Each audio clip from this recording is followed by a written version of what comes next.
Une décision qui pourrait donc avoir un impact direct sur la suite de la formation du gouvernement de Gabriel Attal. Les ministres délégués et les secrétaires d'État devraient être connus dans les 48 heures.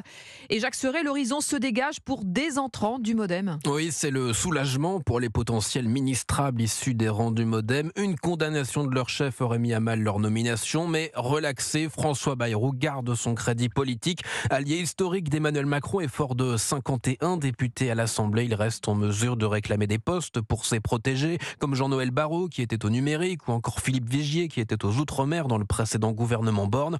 Reste que malgré cette victoire judiciaire, le maire de Pau est loin d'être assuré d'avoir autant de ministres ou secrétaires d'État issus de son parti qu'auparavant. L'heure est à la réduction des effectifs. Emmanuel Macron comme Gabriel Attal veulent un gouvernement resserré.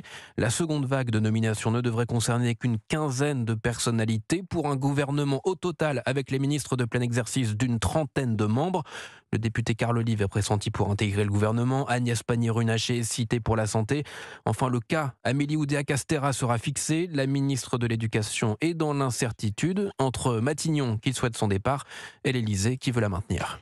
Les précisions de Jacques Serret du service politique d'Europe